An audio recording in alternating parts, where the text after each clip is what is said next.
Good evening, everyone. You're very welcome along to this live webinar. I can see now we have over 60 attendees coming in here, so we'll just leave it a few minutes and so let everyone join in there.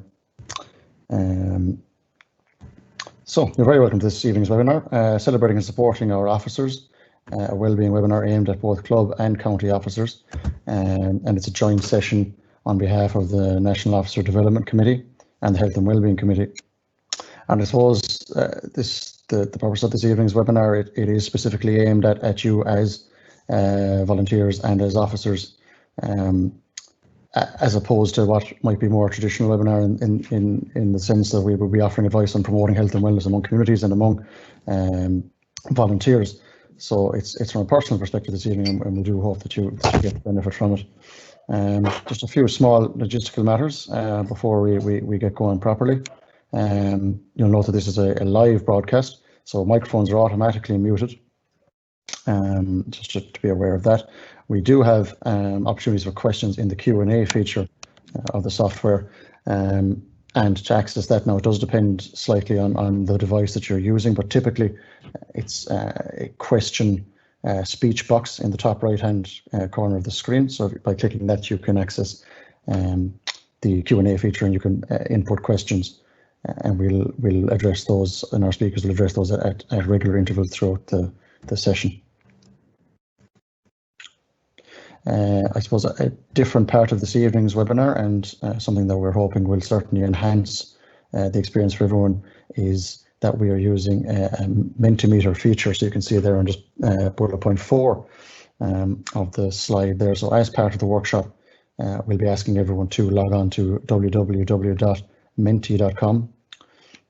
if at all possible, and to use the number code there that you can see, 779475. And that's essentially, I suppose, this evening's session is less of a lecture with slides for our participants, for our presenters to be engaging with you, and it's more a chance for everyone to interact with each other and engage and share ideas. So if you'd like to take the opportunity to open that, if you're on a laptop or a tablet, to open a different tab and to have that loaded up, that would be great. So hopefully everyone has that facility available to them. I suppose then, before we get going, is a chance for me to introduce our speakers. So this evening we have Colin Regan, who is the GAA Community Health Manager. We have Tom Parsons, who is the Mayo GAA star, and a chartered engineer with Jacobs Engineering. We're also joined by Aoife Riley, who is a GAA Community and Health Administrator, and we're hoping to have Alan Kerins at some stage. He is having technical difficulties at the moment, but we're hoping he'll be able to join us at some stage. Alan is of course a former Galway star, social entrepreneur and an executive coach. So to start the lineup for you, and we do hope you enjoy and you get benefit from the session. The session will be recorded live and will be available on the GAALearning YouTube channel tomorrow. So there's no worries about that, about frantically taking notes or anything like that. It will be available to review again. So without further ado, I think we've 80 attendees registered at the moment now online. So I think we're in a position now to get the session started. So I will pass you over to Colin Regan to begin the workshop. Good evening, everybody, and a warm welcome. I'm speaking to you here from Donnycarney in Dublin 9, in the shadow of Parnell Park, which many of you would be very familiar with, I'm sure. And thanks to Owen for the introduction, and to Aoife for the technical assistance. As Owen said, we're hoping that Alan will be joining us very shortly. He's out in the wilds of the West. And Tom, we're delighted to have you joining us here this evening. Brilliant. So, as Owen alluded to, tonight is going to be very much around having a conversation about our well-being and celebrating the contribution that our volunteers, officers, whether at club or county level, make to the GAA. We've broken the night down kind of into 3 sections. Initially exploring why it is that we do what we do for the GAA, both on and off the fields, and Tom and Alan will be giving us some insights into that. Then we're going to explore a little bit around actually, well, what is the components of well-being, both from a personal perspective and maybe from your professional and volunteer perspectives, and then also from a wider association take on things as well. And then finally, we'll be wrapping up the session, which will run about an hour to about an hour and 15 in total.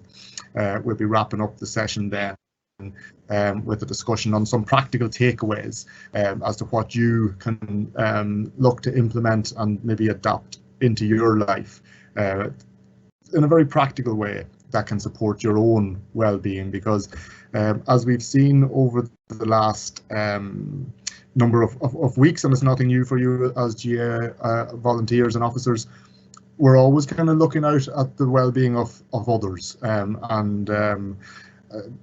Former President Egon O'Farrill used to always make the analogy that there's a reason when you're on a plane that you're asked to put your own oxygen mask on first, because you're no good to anybody else unless you're in top shape yourself. And I'm going to bring Tom in now. As you'll all know Tom well from his leadership on the field with both club and county, but Tom has a very interesting role in his professional career as well.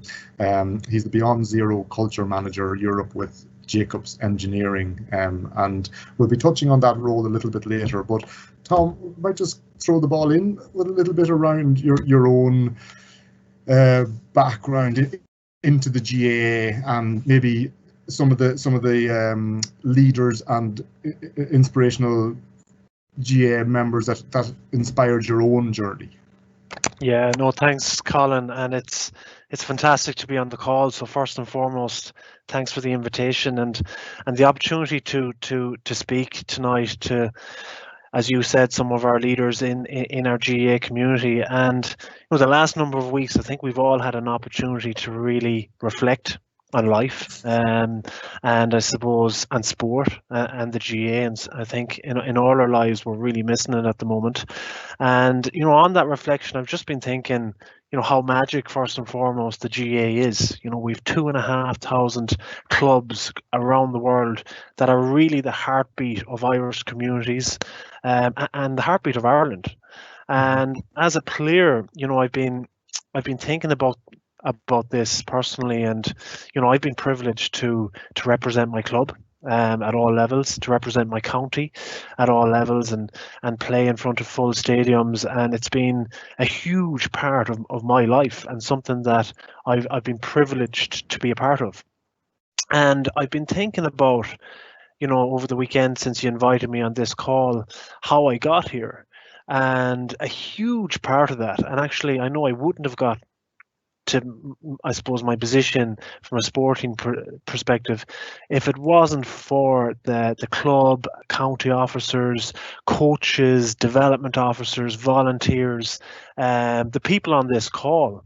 There's no way I would have got here. So, I suppose I just want to express that respect for the people on this call and gratitude in what you do to, I suppose, allow young people like myself to develop, grow and thrive and get the opportunity to represent our club and our county in something that's really special. That's great, and I should have obviously started by saying, how are you? How are you dealing with all of this and your own situation? Yeah, no, absolutely. And, I think everybody has challenges in some capacity, in the current climate, if it's not financial challenges or, vulnerable members in our family and in our families. And unfortunately, some of us have been affected directly, or our families have been affected directly by COVID-19. So it's been a hugely challenging time. For me personally, certainly the first number of weeks, there was certainly a fear element to it. My mum is a healthcare worker and vulnerable. My father's 70 plus. I live in Dublin and I'm remote from my family. And but personally, there's been some silver linings in this for me, Colin. Life pre-COVID was very fast-paced. Fantastic role with Jacobs, but involves a bit of travel to the UK and across Europe, and then obviously the 30-40 hours a week that we put into playing our games.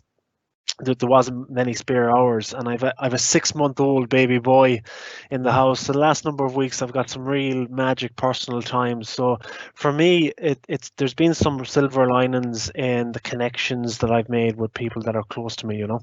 And it's really important. Congratulations on the new arrival, and it's really important in tough times that we recognise and celebrate those good things and silver linings as well.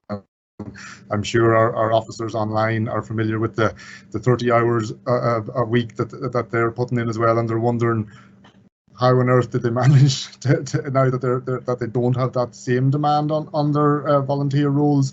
We know so many of our volunteers are at the coalface of COVID-19 at the moment as well. Our survey of club volunteers last week showed that we have 20,000 volunteers supporting 35,000 vulnerable people across our 32 counties. Those most vulnerable to COVID-19. So you know, enormous figures. And then our county chairs and secretaries and PROs of the likes, some of them are representing their local unit on the community response forums at local authority level and in the 6 counties. So while the game has changed, the commitment has been left, has not waned, I suppose. And Tom, with your own background in GAA, could you let everybody know maybe a little bit? Is it a house that's steeped in the association? Was it inevitable that you were going to be contributing at club and county level, or what's your GAA story? Yeah, no, absolutely. I suppose my mother unknown participant is now joining. My mother's from Bundorn in Donegal, and her family was steeped in GAA, and my uncle Peter Barry played for Bundorn and Donegal, and my father would have played minor for Sligo, and my uncles would have played with Charlestown. And you know, I think especially in the west of Ireland, you know, my club is Charlestown. There's very little distraction, you know. Life is GAA was Gaelic football for me, and you know, there was very little hurling, I suppose, in our club. But you know, through the ranks, you're just putting on your club jersey, and you know, we had a little bit of success with Charlestown in 2001. Was the first time that we won a county title, and we went on to win a Connacht title, and there was a real groundswell within the club, and I was 12 at that time, and you know, that really inspired me as a kid. You know, my heroes were the club, and you know, so throughout my life it's been a huge part. And then I suppose one of the setbacks in my life, I suppose I had a lot of success with sport at 18, 19. I was probably the youngest member to make the international rules squad. I was playing midfield for Mayo at 2021, and at I think 22 I got released from the Mayo team, probably due to injury, performance related as well. And it was a real, you know, difficult time in my life, because I lost something that was such a void. My whole life was surrounded by GAA from a young age, and with that, it was around the time of the downturn, Colin. So I moved to the UK and was living and working in Cardiff without GAA in my life. So that was a period in my life when I really started to reflect on how important the GAA is, because spending time living in the UK, and I spent time living in New York as well. Unknown participant is now exiting. There's very little community that can compare to the community that we have in Ireland, you know. And what makes the backbone of that community is our GAAs, our clubs, you know, and that sense of identity. So when I returned then to come back and play with Mayo and play with Charlestown, and in doing so, I recall I had to fly home. I had recorded 14 weekends in a row to play intermediate club football with Charlestown to win a county title and a Connacht title. So my commitment and my love is really there for my club, and I came back then in 2014, and I've been playing with Mayo since. Wow, Wow, yeah, that's a fantastic story, and you've covered across the Northwest there as well with your roots and your background and the identity. You can see how deep it runs. I saw Alan actually was in there for a second, Alan Kerins, and he's gone again. So hopefully we'll have him back in joining us. So Tom, I suppose what we're going to ask the participants here that's on the call tonight, on the broadcast tonight, to do now in a moment on the Mentimeter, is to, in a word, those who are logged onto the Mentimeter, to capture in a word what their GAA involvement means to them. If I was to say the same question to you, if you were to try to capture in a word what your involvement in the GAA is about, what would you say? I suppose on reflection, a wise man said to me before, he said, the purpose of living is giving. And I really digested that in the opportunity I've had to give back to young people. I speak regularly to young people in my club and across Mayo and across Ireland, to schools and to organisations. Even through some of my setbacks with my injury, I have an opportunity to really help and build relationships with people. And actually, giving back brings a huge sense of joy in your own life.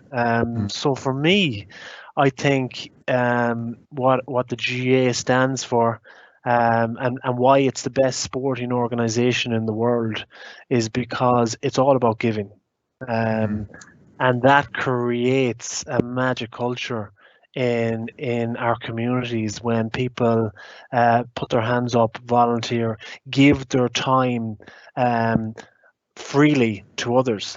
I think that there's a great sense of purpose in that piece. Brilliant, and we can see our contributors tonight are jumping online here, and this is a word cloud that's capturing their sentiments, and the words that come through most often is the word that will feature the largest in this here. Wonder of technology that hopefully everybody can see. So it's very much coming through here at the heart of this here input from everybody is community as well, and that's, it doesn't really surprise us. I suppose in the absence of our games at the moment, the community element of the association has shone through so consistently, and we have other stuff there coming through, obviously around family and support, cooperation, volunteering, helping others, as you were saying, Tom, that giving back, friendship, leadership that is demonstrated at a community level as well. So I think we might return to some of these here themes as the night goes on, and that's a really useful thing. And thanks for that, Aoife. I'm sure that word cloud will roll on for a little bit. So I think a lot of people have been asking us, coming to me, Tom, when they heard that you were on tonight's session. Obviously, you had a horrific injury yourself, not that long ago, and I think it has astounded most people within the GAA. And I'm probably certain, having had a fairly horrific knee injury myself back in 2010, I'd say it has probably astounded your own support and physio team, the speed of your recovery. I presume when the severity of that injury became evident that even getting back running was going to be a major challenge, never mind getting back to inter-county football. Yeah, I mean, absolutely, and it's been a big part of my life, and a weird thing to say, Colin, is I wouldn't swap it, although it caused a lot of grief and suffering. It's been something that has helped build my character, that's helped me build appreciation in my life, connect with some significant people in my life, let it be my family and my wife and some of my closest friends. And I suppose at the onset, there was obviously a fear from medical staff that I might not get function of the leg again because my motor nerve was damaged, and we didn't know if I'd get full recovery. So nobody wants to give you bad news, and nobody will tell you you can't do something. But certainly at the start, people are thinking, look, Tom, get function of this leg and walk, and once you can walk, then start thinking about jogging, and once you can jog, start thinking about running, and once you can run, you can start thinking about jumping. So to be honest, that's the approach I took. And I think with any big goal in life that we have, let it be in sport or in life, or a big milestone, sometimes focusing on the small milestones along the way will eventually get you to your goals. So certainly, I just, from a mental perspective, I always just focused on the goal at the end of the week. And I had an amazing coach, actually, Enda King, and my wife Carol, who's a physiotherapist, who really helped me in that journey. And one of the best pieces of one of the best pieces of advice I got was when I was challenging people, saying, when will I be able to run again? When will I be able to play? My coach said, look, Tom, all you need to do is write down one question at the end of the week. Ask yourself, are you stronger this Friday than you were last Friday? And if the answer is yes every week, from a physical, mental and emotional perspective, then eventually you'll get to your destination. So yeah, that was probably a long-winded response to that question. No. I thought you were going to say the piece of advice you got was to marry a physiotherapist. Well, that was advanced planning. Yeah. So Tom, with a physical recovery from something like that, is it easier to mark those incremental progress than that?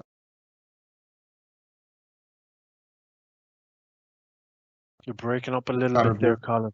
Was logical. Sorry, Tom. I was just saying, when you're tracking incrementally that physical journey of recovery, is it easier to track the physical incremental journey than it was the emotional or the psychological journey that you also had to go on?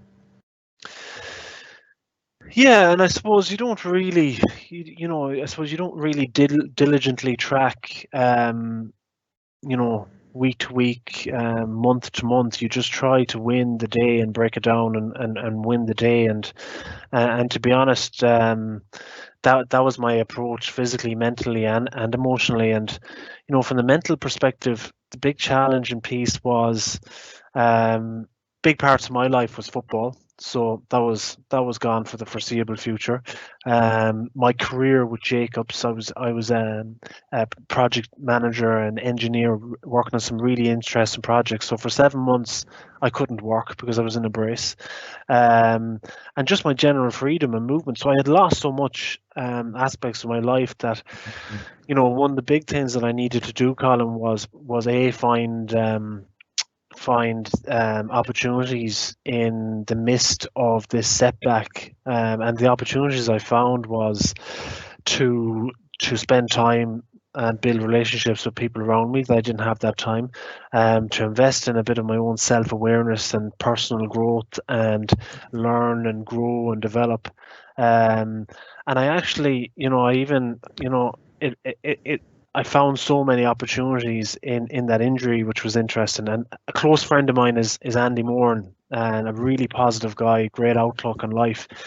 And he sent me this book called The Obstacle is the Way by Ryan Holiday. It's an amazing book, and it talks about the philosophy of Stoicism, which, I think all of us in certain aspects of life, we can't escape setbacks. Everybody that's on this call, at some point in your life, you're going to experience, unfortunately, bereavement. We're all going to lose somebody that we love. We're all in, if we're lucky enough to be on the call to be in a relationship and to have a partner, there's a 50% chance that you lose your partner. It's either you, him, or her. Cancer is so prevalent. Chronic illness, mental illness, so prevalent. So we're all going to experience setbacks, and I think character and resilience is the ability take those setbacks, embrace those emotions, not to hide those emotions, express those emotions, talk about those emotions, and be open and transparent. Don't be afraid to say, I'm not okay.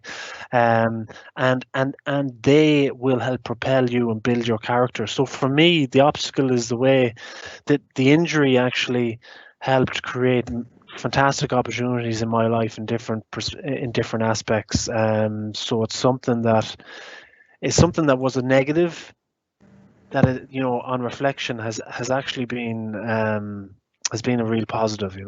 And I think, again, that's probably something that will resonate with a lot of the people, when they look back at times of their lives when they were most challenged. It's probably where most character was developed, and that's the only way we can grow is in that space as well, Tom. You touched on a number of persons there, from your wife through to Enda, through to Andy. The importance of that backroom team in your life to help you through those times of particular struggle, because I know maybe with the male psyche in particular, we can be reluctant sometimes to reach out and seek help. Yeah, no, absolutely. And if Alan was going to speak about, I suppose having your own backroom team, and thinking deeply about the people in your life that you surround yourself with. And I suppose we've all heard the phrase that you become the sum of the 5 people you spend most of your time with, and that's hugely important, because for me, even in a professional capacity, unfortunately, there's a lot of people who live on negative energy, and even if we think of the climate that we're in now, Colin, my mind certainly for the first couple of weeks was saturated with news about globally, what's happening globally, and it was all very overwhelming. And if you constantly saturate your mind with either negative people or negative news, your own persona and personally, you'll start living like that yourself. So on that journey, to answer your question, the people I surrounded myself with were key. My family, my wife. I had a few fantastic mentors in the GAA world. Aidan Higgins is one of them, who used to play for Mayo and a club man. And some mentors that I found professionally in my career, and the common traits that these guys have is they've got fantastic personal values, and they're positive people, so it can have a huge impact. So I just I often say to young people to just think about and reflect about the people you surround yourself with, and try and surround yourself and build your own backroom team of people who you're comfortable to speak to put your hand up and express emotions, express your thoughts, and that can positively impact your life. Exactly, and I'm going to share just with the audience here just for a moment. Hopefully everybody can see this here. As Tom said, he's covering a couple of positions here at the moment, which he'd be well used to on the field. Alan, unfortunately, just seems to be having trouble connecting with us, and he was going to take us through this here slide for everybody's benefit, and it outlines kind of people that you should consider fulfilling these roles within your backroom team.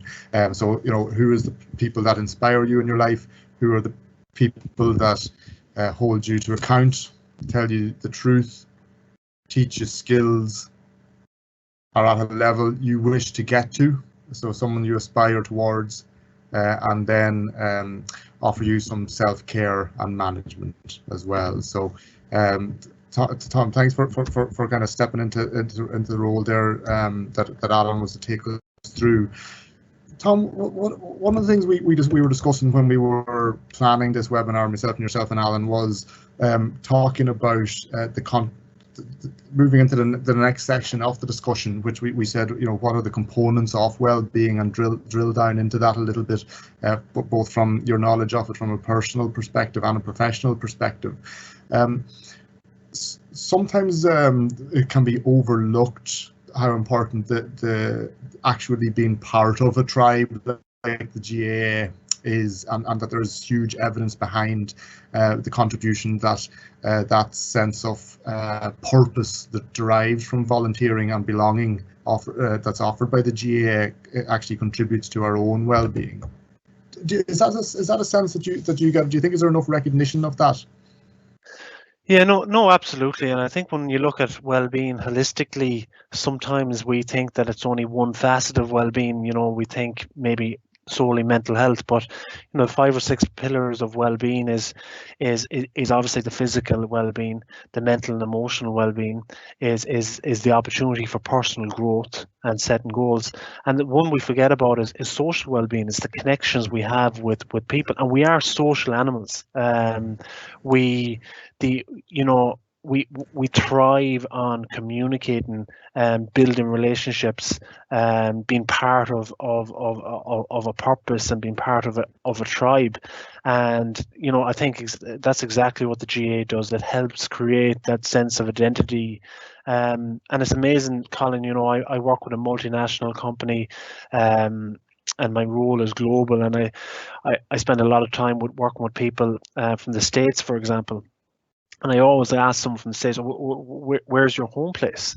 And they don't have a similar sense of belonging, because they say, well, I grew up in Philadelphia, I lived in Cincinnati, now I'm in Dallas, my home place is New York. So we've something very unique in Ireland, from my experience professionally, that I am a Charlestown man. I'm a Mayo man. That's in my blood. And no matter where I go in the world, that is my sense of identity, and how that's something I can connect with. And would we have that sense of identity without the GAA? I don't know. I'm thinking of my own club in Charlestown. We were a small club, a small parish of about 2,000 people, and the GAA pulls people together. Our facilities are fantastic. The opportunity for bringing families and children together, on a continuous basis, and for people to give back and connect and grow. It's all centered around the GAA. So, I think everybody on this call, include myself, we're all servants of something that's very that's magic, and given that time, actually, for a lot of the time, I'm sure some people think, what do I get in return for spending 20-30 hours given to my community, to my county? But for my own personal experience, it's a huge positive on our well-being. And it very much keeps us grounded in that place as well, literally grounded. There's no chance of us getting too big for our boots either, because we'll be brought back down fairly quickly. And I think, Tom, one of the things we were hoping to achieve from tonight was, granting our officers that permission for, as I said at the start, to first address their own well-being needs before they look to support the needs of their counties, their clubs, and their communities, and they will then be better placed to do exactly that. And I'll encourage everybody just to contribute any questions that you might have for Tom as we go along. There is a chat function on this here broadcast, so if anybody has questions, please do be contributing them as we go along. I'll be keeping an eye on them, and I can feed them into the discussion. But I'm just going to direct Tom a little bit now in terms of his professional career. And as I said, a really interesting role as the Beyond Zero Culture Manager with Jacobs. And I suppose, Tom, what I want to explore a little bit there is, I think, did you say that there's about 50,000 employees globally with that company? Is that correct, or was it? Yeah, we're 55,000 ways, yeah. So how then, and obviously some county boards would be dealing with memberships, volunteers across all clubs of huge numbers as well. How do you, in that role, approach such a huge volume of people, but bring it down to the personal level? Yeah, no, absolutely. I suppose, look, it's a fantastic role. I started off with Jacobs as a chartered engineer and project manager, but was always involved with the leadership piece and the well-being piece and the culture piece. So this is a fantastic role where I I lead and serve culture from the top down and from the bottom up. And there's no one big thing when it comes to a culture of an organization or a team or a business. Culture is the combination of thousands of little things that we do every day that come to the fore to be culture. And a big part of that, I suppose, is trying to connect people with our purpose, our mission, and most importantly, our values, and trying to connect people's own personal values and what they believe in life with the values of the company. And if those don't if they don't align, then you've no chance. So my role in that role is to try and align those values. But I suppose the foundation to our business is people, and the foundation to people and allowing people to thrive is allowing people to thrive with their well-being. And that's a big part of my role. But something I'm really passionate with, Colin, is in our industry in construction, the mental health piece. So 50% of all men in Ireland who take their lives work in the construction industry. And that's just such a sad statistic, and really resonates with me. So I'm wholly passionate in this space to change that narrative. Whatever it is about the construction industry and men, we need to change that. That needs to change. And similarly, I do a lot of work with the GPA on a voluntary basis. I'm secretary of the GPA, and the reason I'm passionate about the GPA is because I see a lot of similarities in my inter-county players who live in something that consumes their mind and saturates their mind, and something that's so positive in the inter-county game, but at some point in their lives it's all over. And a lot of players struggle to fill that void and fill that sense of purpose. And unfortunately, the natural progression is that those players could come back into their clubs, give back, and embed themselves in the GAA and never lose that sense of purpose.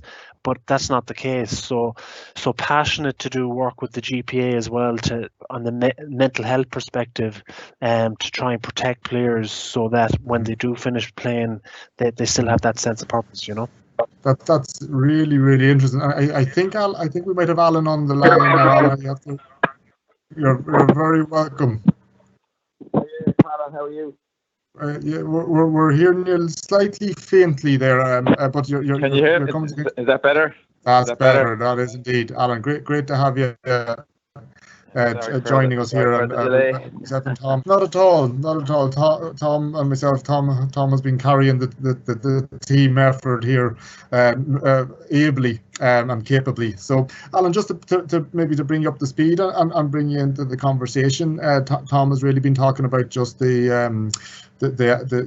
role of the GAA in identity and membership, and in his sense of belonging and identity. We've been touching on some of the importance of that backroom team through his journey from his injury to recovery back to the field of play for his club and county, and Alan, kind of where we were brought up to, Tom was just talking about that athletic identity that players can carry, and the transition that often happens then at the end of the career. And I know that a lot of our officers online tonight give huge hours towards their particular roles as well, and I'm interested with your own experience, Alan, at the end of your own playing days and the transition period. Then, how did you find that? I suppose I was lucky in the fact that I suppose I took a little bit out in my own journey when I was 27.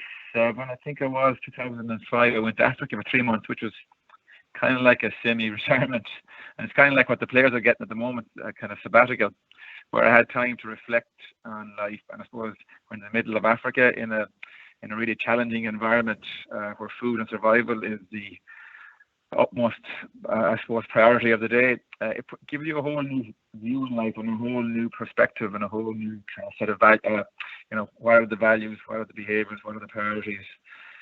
And it gives you a new sense of perspective. And I suppose coming home then, I had a huge burning desire to help the people, particularly the Irish missionaries that were there, to help them in the struggles and challenges they had in dealing with the huge issues that were in Africa that I saw and experienced.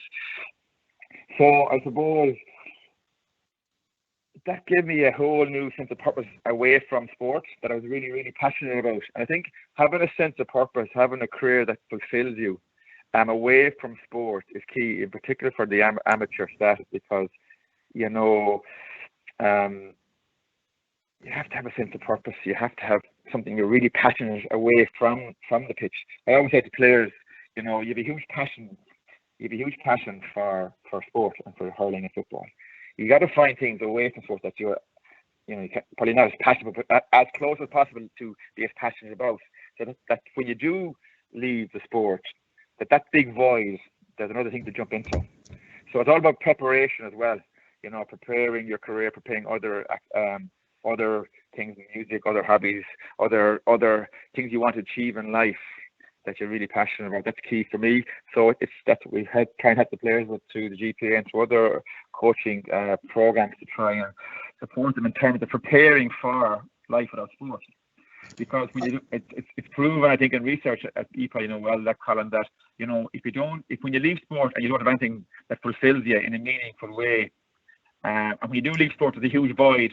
Often players who don't have a job that they like or other interests, they'll often go down the route of destructive behaviours such as gambling and addiction to fulfil that void, or to fill the buzz that sport leaves behind them. So, yeah, that's what I found that really helped me have another interest that I was really passionate about. Actually, we have an interesting question just come in here from one of the audience asking about that. I'll give both of you an opportunity, and I might stick with you, Alan, initially. Just it's asking about within the uncertainty created by COVID-19, from your experience, what are the tips for dealing with that uncertainty? What are is there anything that you turn to yourself, Alan, or that you encourage either within the professional environment that you now work with or within the sporting environment, how to deal with the uncertainty? Yeah, I suppose when the lockdown happened, I was kind of not kind of saying, I kind of tried to, when Tom had his injury, I tried to say, okay, I kind of wanted to control what I focused on. So at the start, I really wanted to focus on developing new products, changing the business, pivot the business that I was involved in, also become creative about the charity in terms of getting funds in. But then my wife got sick, and then I was hospitalised, and then my wife got sick again. She's 30 weeks pregnant. So all my time went to looking after the family. And I was really getting really frustrated, anxious about the business, anxious about everything else.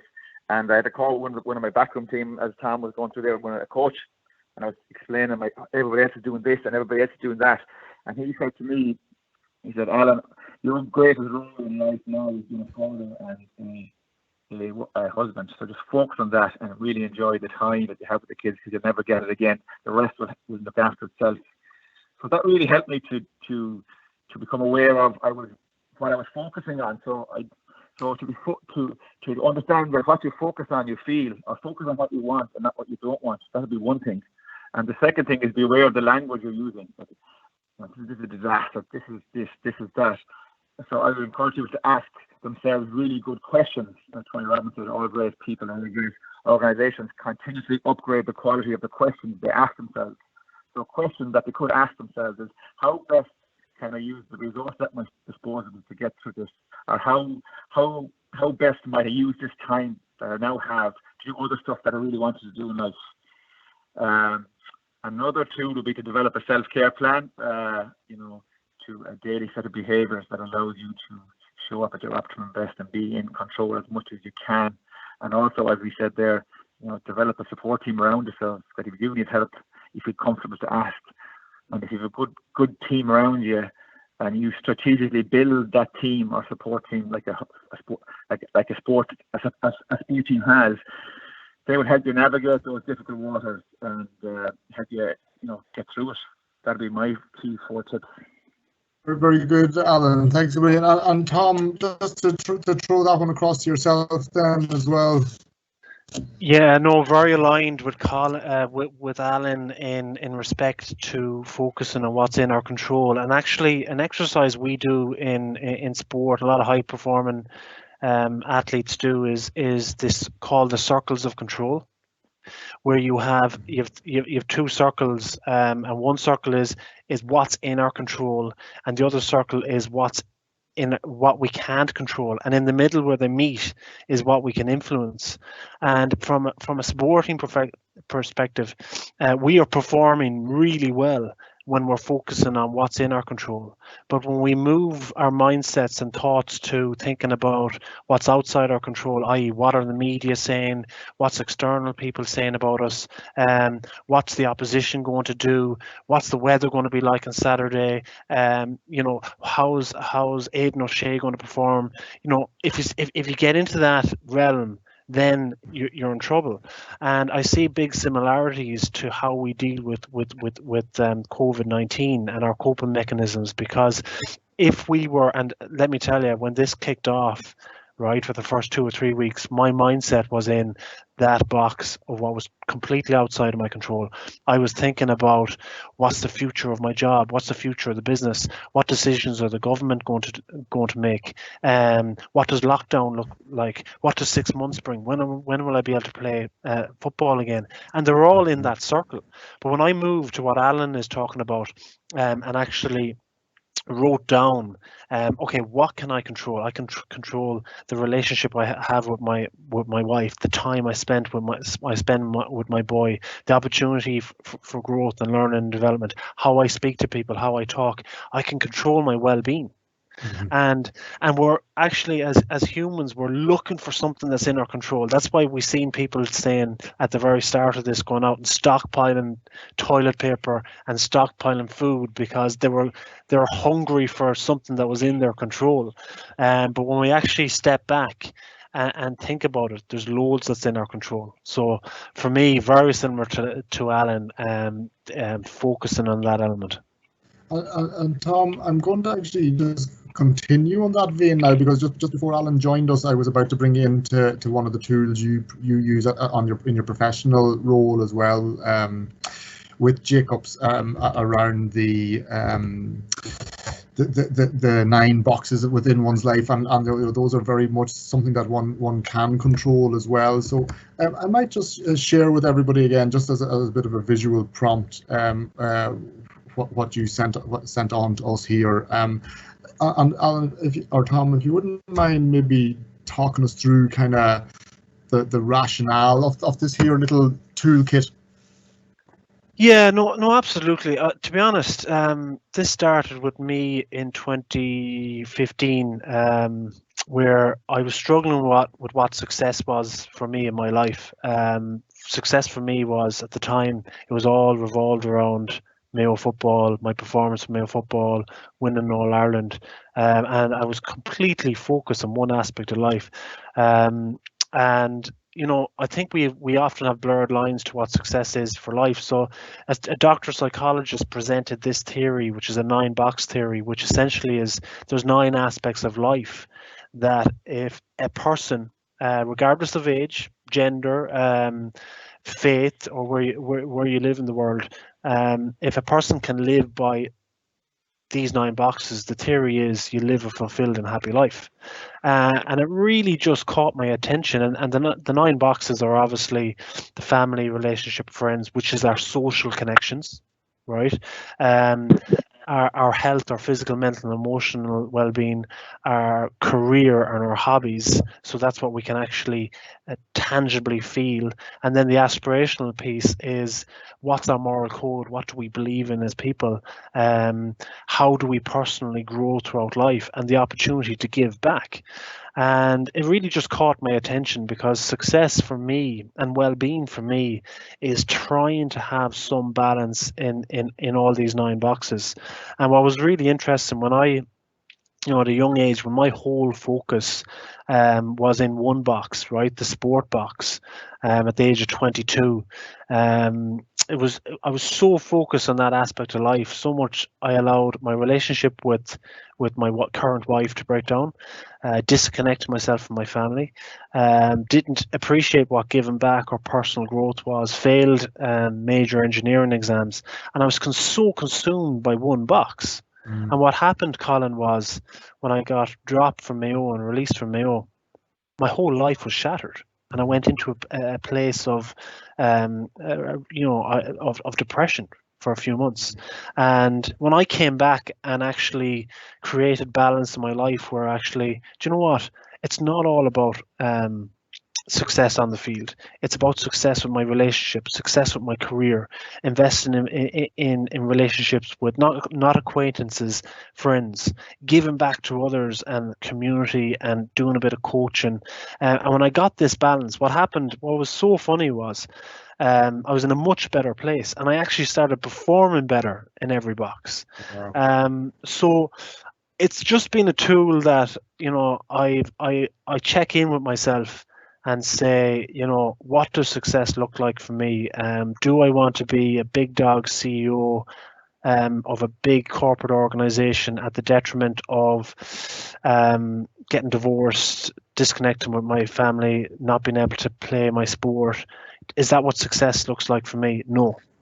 Success for me is based around these 9 boxes. So I just thought it might be a useful tool for people in the call to maybe just take 5 tonight. And nobody has these 9 boxes.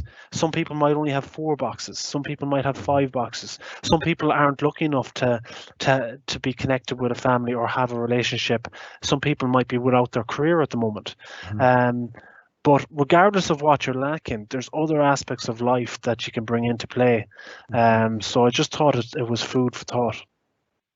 Really, really useful food for thought, Tom, and also thanks for sharing that really powerful personal testimony as well. Alan, when you were offline, quickly brought people through the Super Sixes in terms of that personal backroom team that you talked so passionately about when we were planning this year evening's session. Yeah. I wonder, like John then, is about the 12 apostles, the people who these additional 6 elements within your life. Can you see the screen there at the minute, Alan? No, I'm just on the phone, Colin, because so it's the second slide there, just about the people that care about you, that believe in you, that you feel comfortable talking to, that make you feel good, the career mentor and the formal life coach. Just wondering, could you expand a little bit just about that importance? Because sometimes the leaders that are on the call tonight, I'm sure it can be a lonely place at times, and I'm certain, because I know this myself from my own experience, I'm sure they're getting calls daily asking them, when will the county be back training? When will the club be back? Will there be a championship? And it can be a lonely place, being that person that everybody else is looking to and turning to. Just to expand a little bit more on the importance of everybody on the call tonight in building that backroom team that they can turn to. Yeah, well, I suppose it's like a sport team. All comp teams and club teams now have strength and conditioning coaches. They have forward coaches, defence coaches, video analysis, logistics, medical team, whatever. But the most important game of all is the game of life, I believe. And why don't you have a similar team for your own goal, for 2 aspects really? For one, for helping you achieve what you want to achieve, and secondly, then when you do enter troubled waters or crises, you have some people to turn to help you to get through that difficult patch. And often people are afraid to ask for help, because, especially men and in sporting, the jock mentality, And how do you normalize that? If you were to lift a heavy table at home and you couldn't lift it on your own, you'd ask somebody to help. It's common sense to ask for help. And if you build a team around you strategically, people who inspire you, people who, whatever, that's only my take. People on the call know the people they need in their life around them. And they help you get to places you'll never get to, because you can't do anything on your own. You need people around you. So I would really, really encourage people to really build a team around themselves to help them achieve their goals, fulfill their dreams, and then also to help them when the shit hits the fan, excuse the language, and the engine trap waters. And it's, even, for example, when my little boy was critically ill in hospital room and was critically ill for 6 months, I had a counsellor, I had a life coach, I had friends, I had the GPA, I had the GAA, I had my club, and I tapped into all of those people for support during that really difficult period of time when I didn't know my little boy was going to live or die, and he's my firstborn. But without that support or that team, I wouldn't have got through it, or my wife wouldn't have got through it. Be it in terms, I had to give up work for a year and I had to move to Dublin and move to Manchester, where I got life-saving surgery. And without that backroom team that I had built up over the years, there's no way I would have got through that. Or even when the recession came and the charity, it was very difficult to raise funds for overseas. It was the GAA again. It was that support team that I had built deliberately around me that really got it through it. So I think people underestimate, really, if they could really develop that team around themselves, then no matter what comes at them, they have that support that they can lean on. And also that they feel comfortable to lean on, because the biggest problem when we're in trouble is we're afraid to ask for help. But if you develop relationships with all these different types of people, you are going to feel comfortable asking for help, and not allow yourself, go too far down that dark hole. Very good. I think again, when we were prepping this session, we talked about when you find yourself in that dark hole or in that crisis or in that period of extreme stress. That's when your thinking is often most clouded, because that is one of the physiological responses to stress, is that the mind is racing and the heart is pumping, and the importance of being able to identify those stressors early on so you can intervene with them before we hit that cliff edge is really important. I'm wondering, just I'll go with you, Alan, first, from your own life experiences, and again, thanks so much for sharing that personal journey that you went on with your family. What are your triggers? How have you learned to identify them? I know there's none of us perfect in this regard, but what have you adopted into your life to support you on that journey? And then I'll bring the same question over to Tom.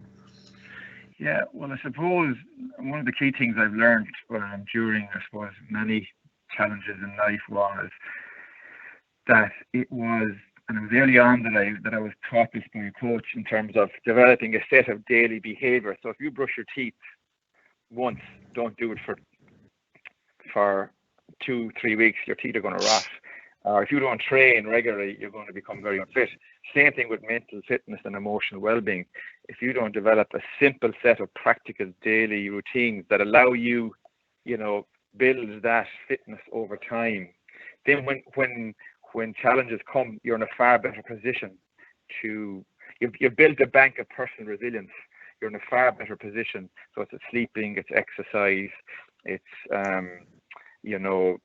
personal practices, it's being in control, it's having a morning routine, it's meditation, or whatever. But trying to identify what works for you, because what works for me won't work for you, Colin. So it's trying to identify those set of practices that you do little and often, that build that bank of resilience over time, so that when trouble does come, that you can deal with it, along with building that support team around you. That's what I found really critical. The triggers, I think stress triggers everybody in a different way, so it's very personal. Probably you don't sleep that well, you've not in your stomach, you do become very hazy or panicky or rush decisions. So it's a matter of getting that control back again, changing where I find myself. If I'm stressed, my focus becomes on the uncontrollables, as Tom says. So it's bringing that control back into what you can focus on. Continuously being aware of the language I use, because your words become your thoughts, and your thoughts become your actions, and your actions become your behaviors. And it's trying to be aware of the language and thoughts that you're constantly cultivating. outcome. Yeah, I hope I'm making sense there. Yeah, absolutely. And you have, I'm going to share in a moment. You had a slide there that brings those tips to Tom, your tips to life as well. And before I go to you, Tom, I'm going to just ask Aoife if she can to share the final question on the Mentimeter. There's a few questions coming in on the discussion here that we're going to spend the last 15 minutes on, but we did say that we'd ask the audience to contribute to one more input on the Mentimeter. Just, what in these times of stress and worry that are exaggerated by COVID-19, what is currently causing you worry and stress out there?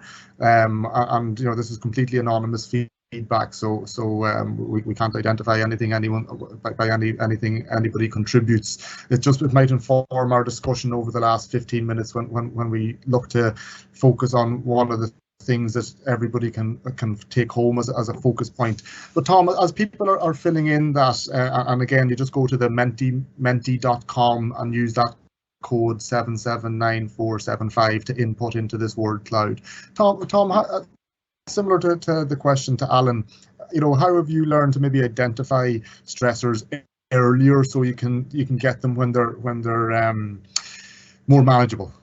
Yeah, no. Well, I suppose for me, Colin, it's been something that I'm learning all the time in how to manage stress and balance the stress of, as I progress professionally and take on more leadership roles, with balancing the pressures that come with sport, the pressures that come with family, and trying to do the right thing. And first of all, I think we all just should understand what's our capacity to stress.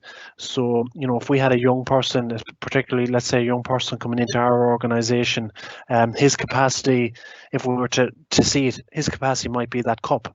He might be able to handle that amount of pressure and stress in his life, whereas, and I'm thinking on my feet, Alan's capacity might be this jug, because he's built up that resilience and reserve to be able to handle more pressures in life. And when you understand your capacity, then we all then need a release valve. So when that's full, I need a release valve to say, right, I'm absolutely at my capacity. I recognize that. Some of the triggers for me might be that I can't turn off my thoughts at night, and it's an impact on my sleep. I might be demonstrating negative emotions like anger or frustration. So I think if a lot of us just take time to be present, we'll recognize that we're stressed. And it's so important, as Alan said, that we build coping mechanisms into our lives that allow us to de-stress. For me, that's going for a walk. It might be exercising. It might be just turning off my phone for 3 hours and catching a breath. It might be listening to music or having a conversation with, as Alan said, somebody in my backroom team. But it's really important, I suppose, when we go back to the mental health piece, that especially men, that we're not afraid to put our hands up and say, I'm not okay. It's okay not to be okay. Yep. And recognizing that you're stressed, recognizing that you need to deal with stress, and talking about it is certainly the first step. What I would say is, don't allow it to build up and grow, and that it's, don't not give yourself permission to be compassionate with yourself. Mm-hmm.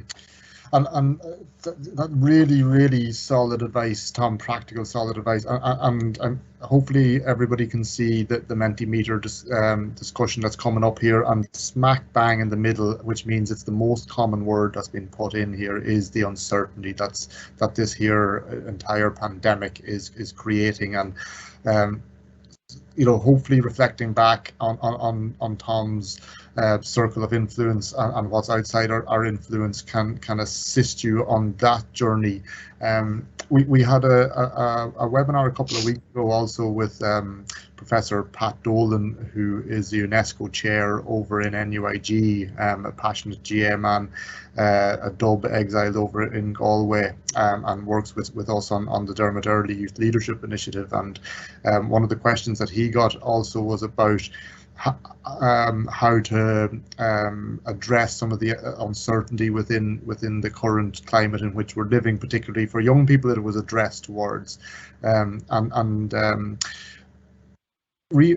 couple of the points Pat made was around routine and reassurance, and as well as the uncertainty here, these are major life issues. In fact, they're probably ticking a lot of your 9 boxes, Tom, as well. We're talking about job security here. We're talking about family health, personal health, mental health, income, both at a personal level and then at a club or county level as well.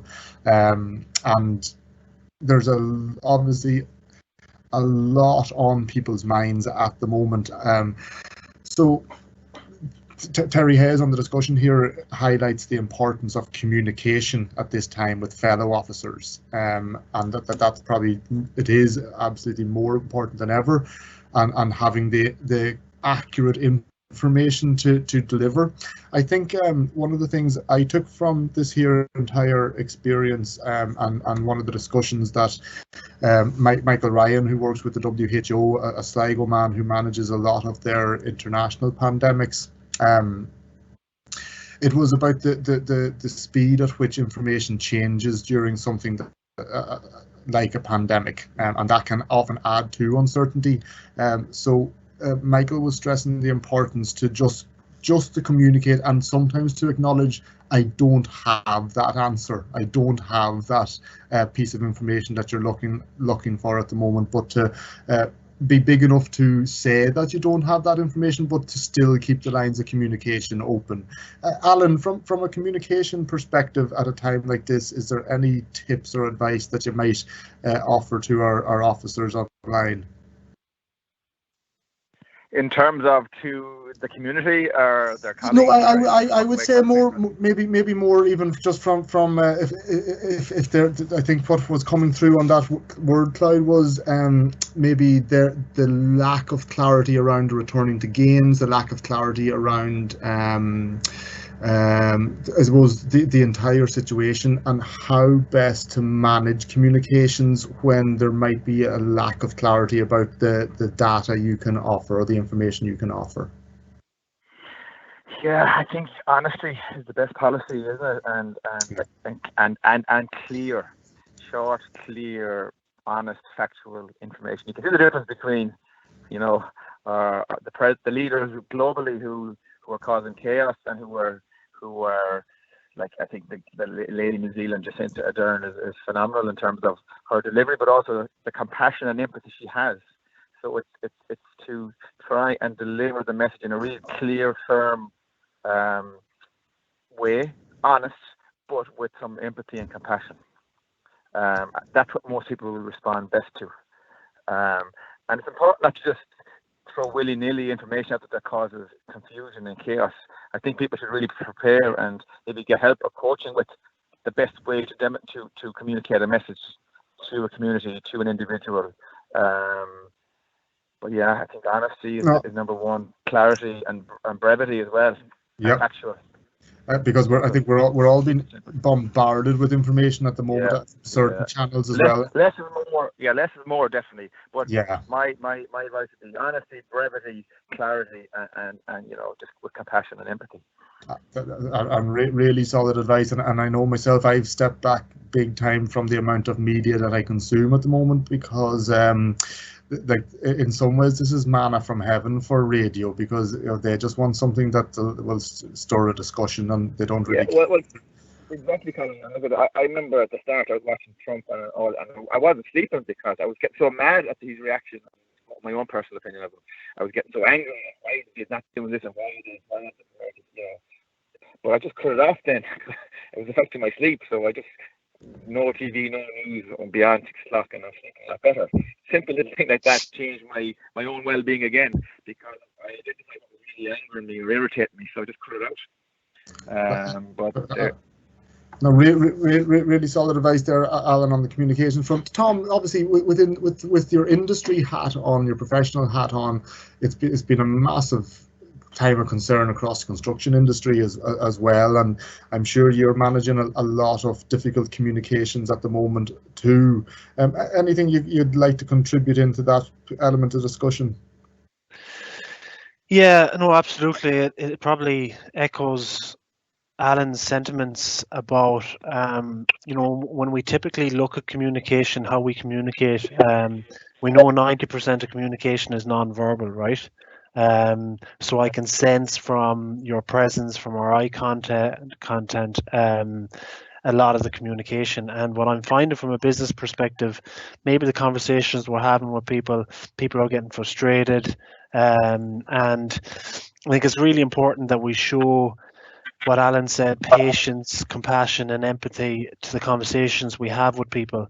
And going back to that Mentimeter, it just goes to show, how challenging, we don't know the challenges other people have. So if somebody's having a conversation with a fellow officer or a colleague or a club volunteer, and that person is, excuse my language, pissing you off because they're frustrated, just take a step back, put yourself into their shoes, and just envision the challenges that they might have.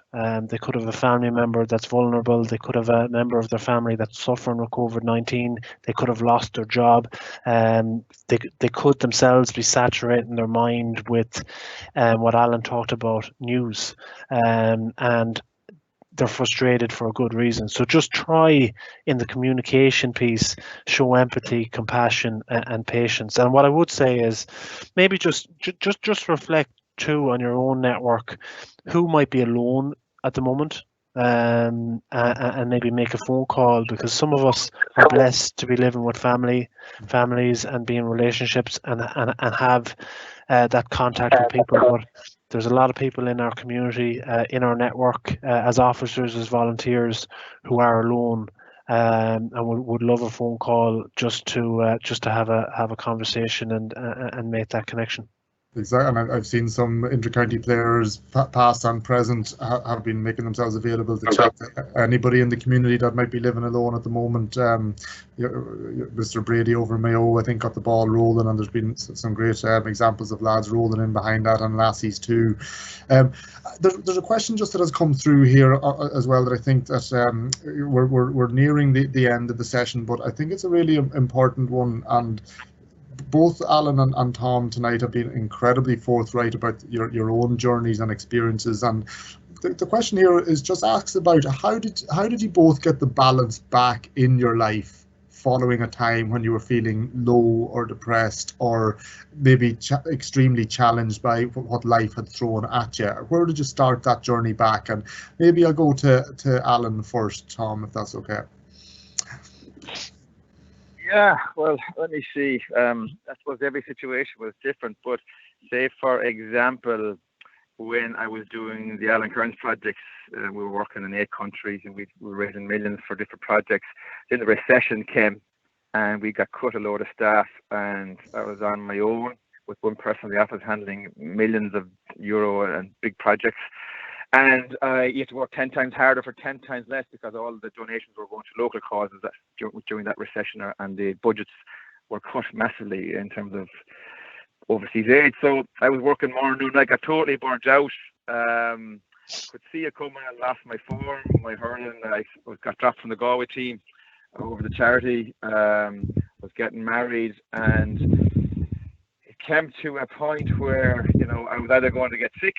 And I actually reached out for help through the GPA, and they gave me a life coach, and we sat down and we walked through it for several months in terms of, and I got the board, and I really saw the people around me, that support team again, and because I couldn't think straight at that time, and they advised me and guided me to navigate, to form a partnership with Self-Help Africa for my own benefit, and also for the sustainability of the organisation, because when I did a strategic review of the organisation, that was the biggest strength, but it was by far and away the biggest weakness, because everything was coming through me. So for my own benefit and for the organisation's benefit, we merged with Self-Help Africa in 2015, and that allowed me to explore other careers as well, to make myself more financially independent. So it was reaching out, it was asking for help, Colin. It was hitting a point where I knew if I kept going, I was going to get sick, or everything was going to come crashing down around me. So I reached out for help, got a coach, worked with him, worked with a couple of others in that kind of small support team to find a way out and to find a far better way. So it was actually asking for help, to be honest. And Alan, I know that can be, and I'm speaking from experience here as well with the male psyche, and I know we've touched on that a couple of times tonight. It can, there's this here in almost social conditioning within the male psyche that it's a sign of weakness to look for help, but it's actually a sign of strength. Tom was touching earlier on the importance of getting that, normalizing help seeking, and even just that very simple statement that it's okay not to be okay. Well, just on that, Colin, if you want to get fit, you ask a personal fitness instructor. If you want to fix your house, you ask a builder. If you want to fix whatever, if you want to learn how to play music, you get a music teacher. The same with life. I think you need to have people around you who are both formal and informal, in my opinion, in terms of helping you to, because life is probably the most difficult game you'll play, and we're all going to be landing with huge challenges, and different people and different, navigating the polarities of human psyche is huge as well. So we need help with that to get to the place we want to go easier and in a faster trajectory. So I think it's just really key it's common sense. If we could make it common sense, that people see, like, you ask for help if you want to lift the table, you can't lift it on your own. Same with life problems, you just ask for help. It's I've come to believe it's common sense, but it's trying to get other people to come to that, or encourage them to come to that kind of understanding of it. And I want to acknowledge, of course, the huge female leadership that there is throughout the GAA as well. And while the male psyche can be very much, we try to fix everything, and we believe that you're trying to take the weight of the world on our own shoulders. As often with the female psyche is that they have to be the caregiver, and they take on the worries of everybody else, and that can be a major problem in terms of their stress levels as well. And as a man with 5 sisters and a strong mother, I can speak from experience on that regard too. Tom, what about your own journey? And maybe we might kind of finish up on this here one around that, again, just on that same point. Where did the journey start for you?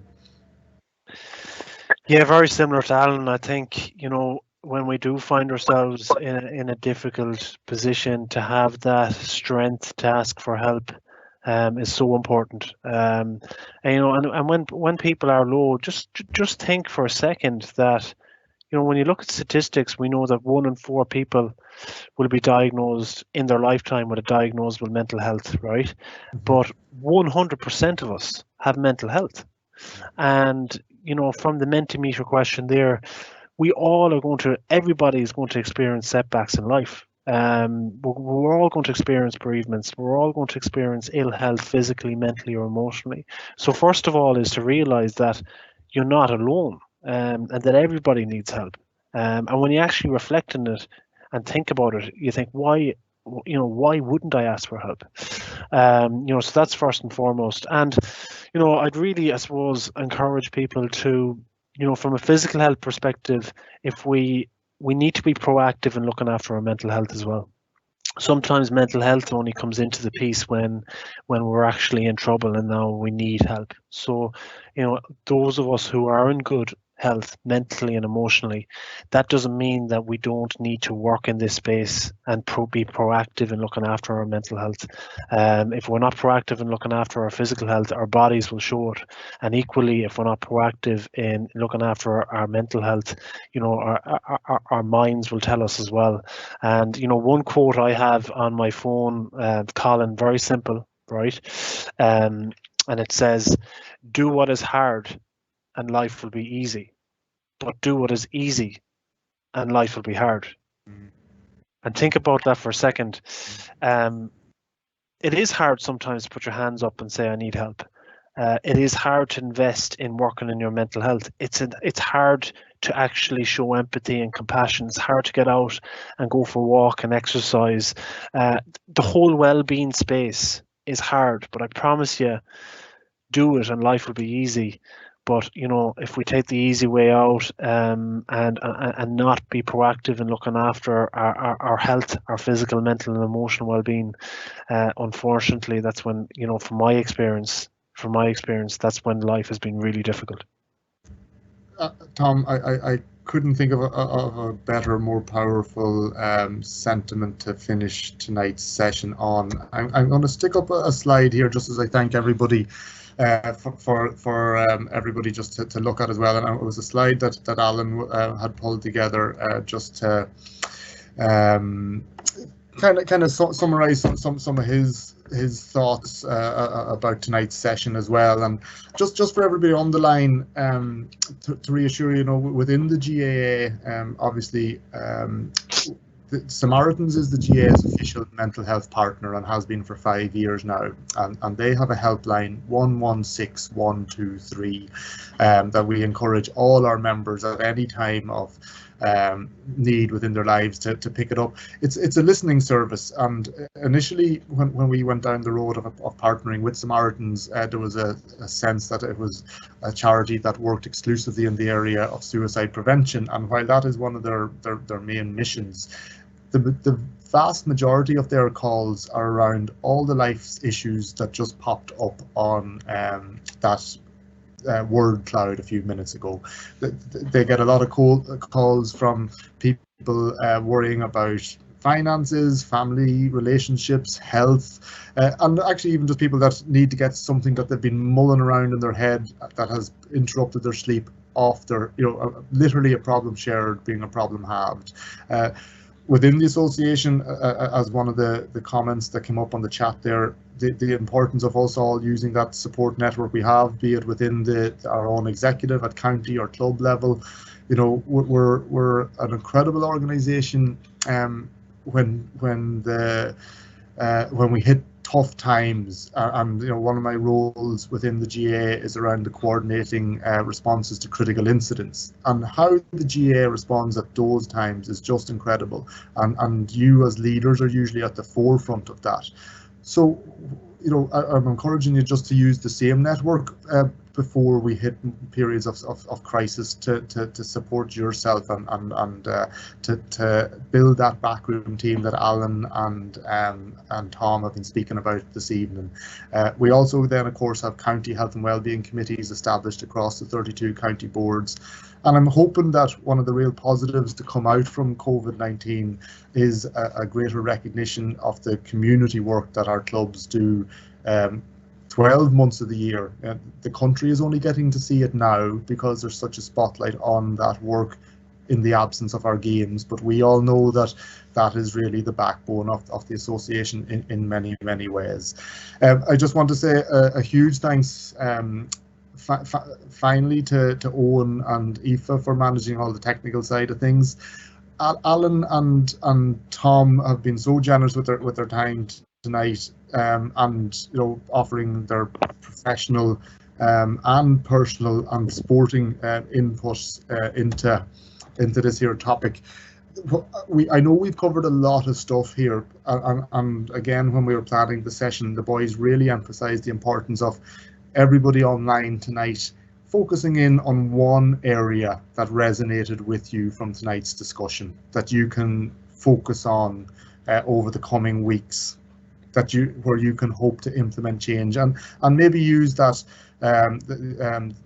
the tool that Tom shared with us to focus on maybe where you see there might be a deficit in one of those boxes, or Alan's circle of influence, and the people that he tries to incorporate into his backroom team as well. Maybe check, is there a role that you need to fill within your own backroom team? And we'll be sharing those the tools, as Owen said, this year will be going up live from tomorrow on the Officer Development page of the e-learning platform as well. So just a huge thanks and much respect to Tom and Alan for joining us tonight. I know I enjoyed the chat enormously, learned an awful lot from it. Owen, I don't know if there's anything you want to jump in there at the end before we sign off. Cheers, Colin. Yeah, no, massive thanks to everyone, lads, to Colin, Tom and Alan in particular. So the only thing to say there is we just have some feedback surveys in the Q&A section there, if you want to take a minute to fill those out. And as Colin said, we'll have the recording for the session up on the GAALearning YouTube account tomorrow. Great stuff. Well, folks, thanks a million for joining us. Finally, I encourage you, as Owen said, to fill in those feedback forms that's on the chat before you sign off tonight. Thanks for everybody who was engaging. Great to I've actually seen the final contribution here is from one of our international Healthy Club officers, Miriam, joining us from the Den Haag club over in Holland. So we've gone global with tonight's broadcast as well. So everybody stay safe. Huge thanks to Tom and Alan, and keep up the great work. Thanks, folks. Thanks everybody.